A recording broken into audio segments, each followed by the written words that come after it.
Okay. So the air dragon in reverse, which is what is eclipsed into your life now with this eclipse, is the reverse meaning is, okay, so the key words for this energy is inspiration, insight, and vitality. The eclipse part is you may be in danger of becoming the servant of an idea, dogma, or belief system. Contact with spiritual concepts and energies can sometimes stimulate the intellect in a way that produces inflation and delusion.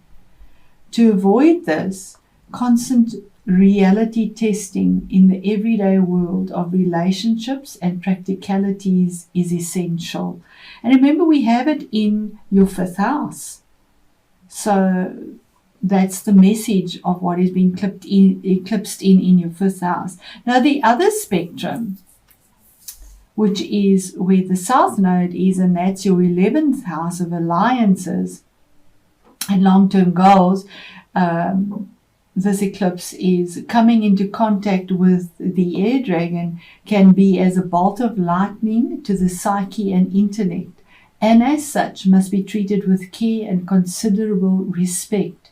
Sometimes manifesting as sudden flashes of illumination, the air dragon brings insight and clarity to your thought and imagination. As conveyor of numinous power, I hope I've said that right, the air dragon can be seen as a symbol of visitation, for he is a messenger of the sky god. And that is Mercury for me as well. Mercury is the messenger, and he brings the news, and Gemini is an air sign, and the eclipse is in Gemini, and Gemini is ruled by Mercury, the planet Mercury. So that could all play in there. And we do see the lightning here as well as something is eclipsed in for change. Okay, so you have significant changes coming about for you, Aquarius, with this eclipse in your 5th house.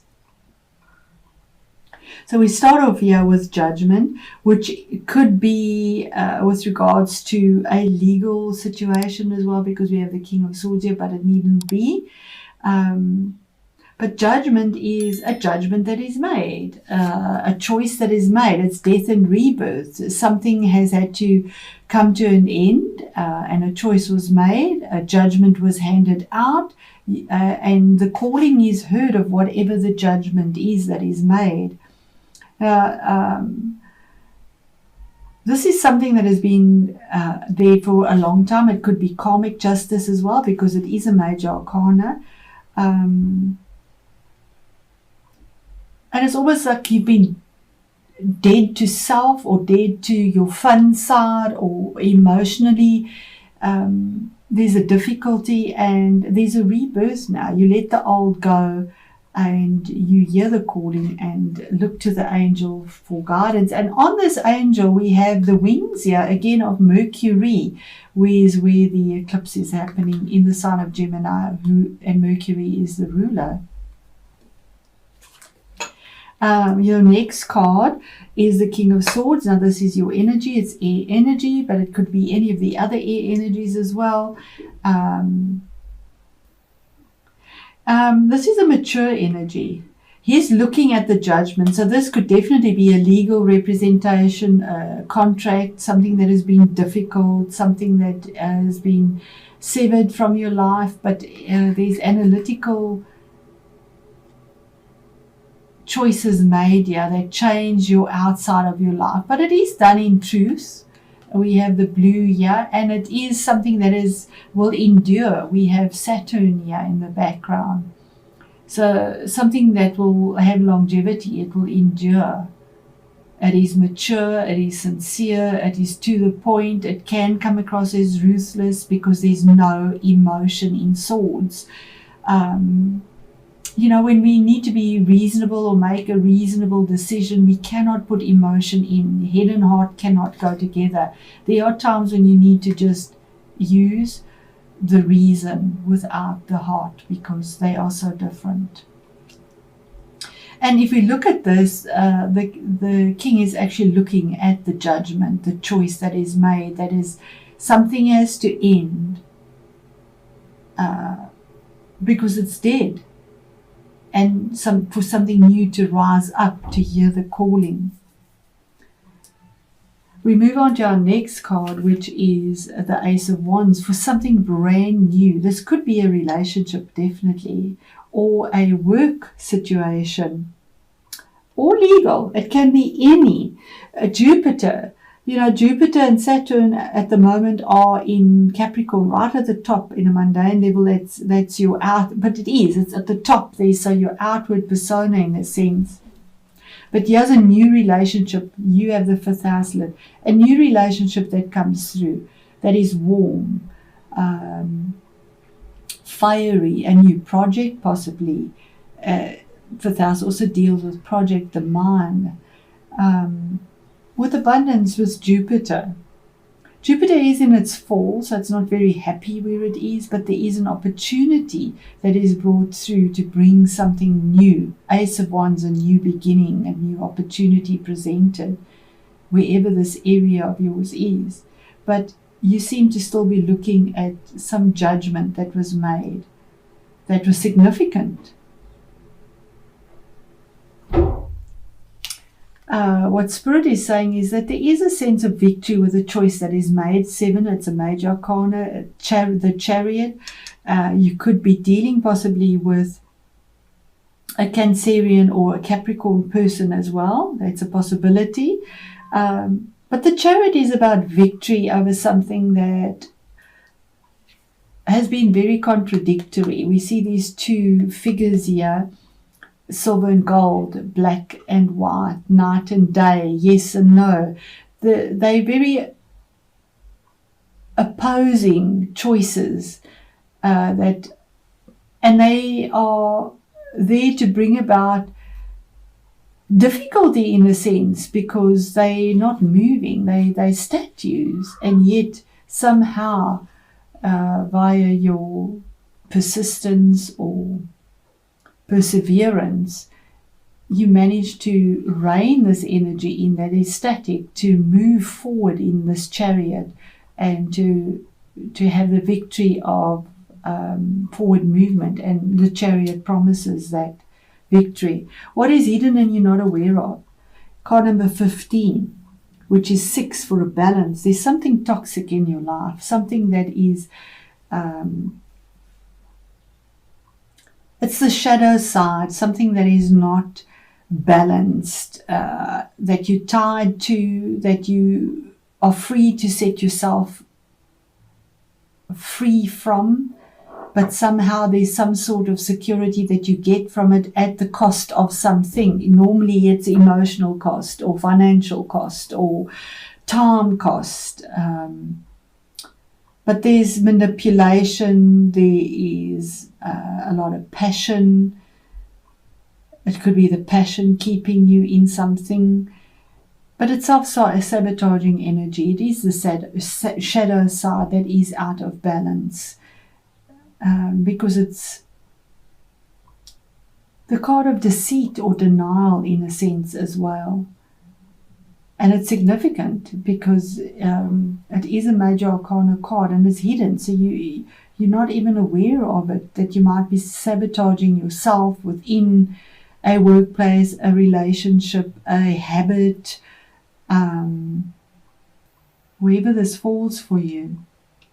The challenge is coming to terms with some sort of immature energy with regards to emotions, or dealing with somebody that is immature. This is the card of possibly a child as well. You could be dealing with a child that is a emotional nature.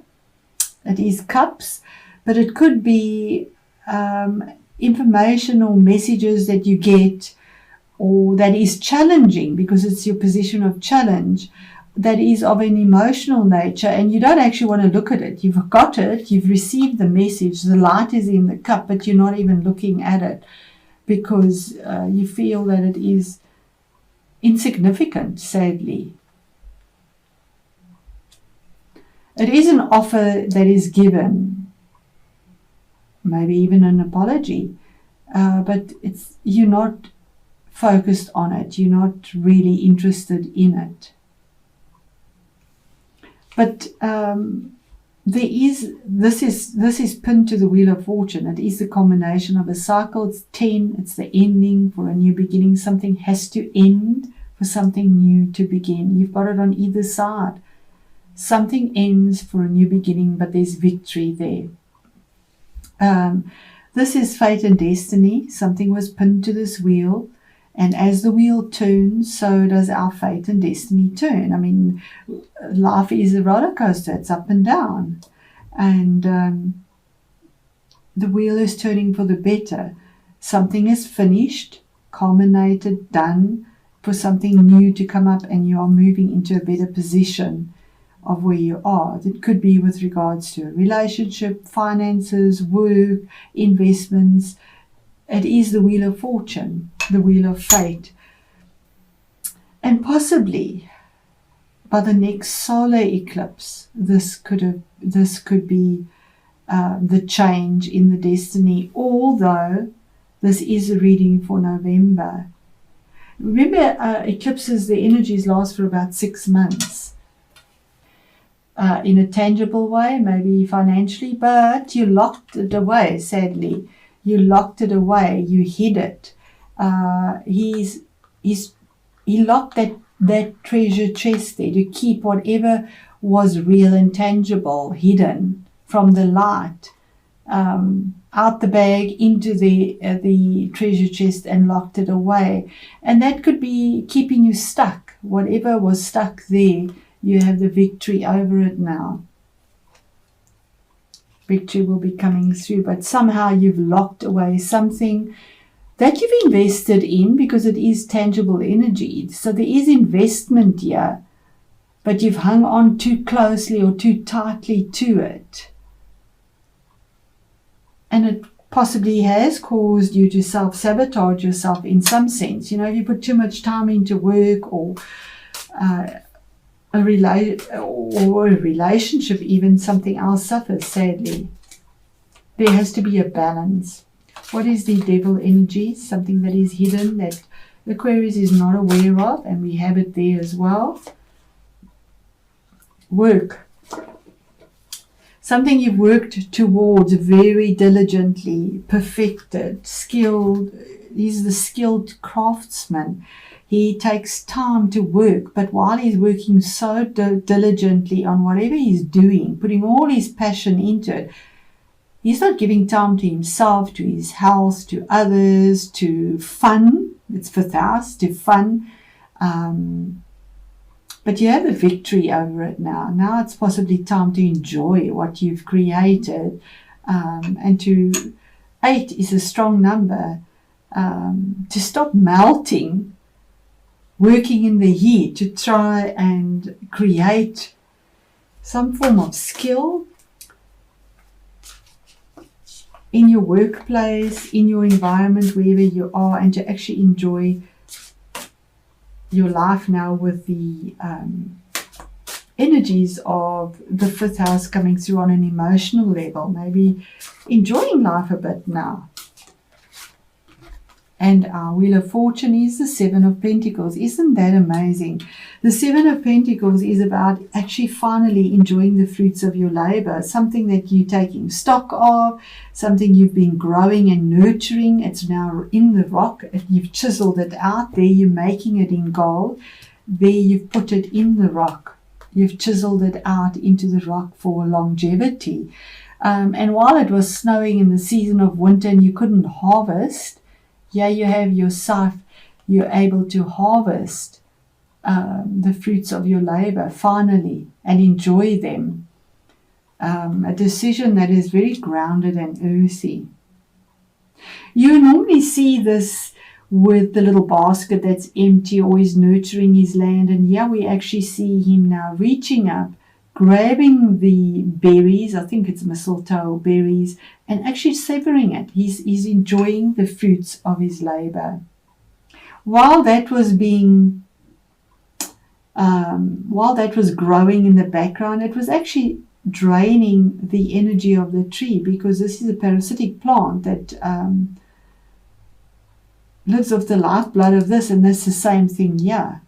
Not enjoying yourself in a sense, because of the passion of whatever you're working on and investing in. But we need to do that at times as well, put our energy into something to grow for the future. But now our spirit is saying, with this eclipse, it's time to actually enjoy your life, the emotional side as well. It's not just all work and no play, because that's also self-sabotaging behavior. It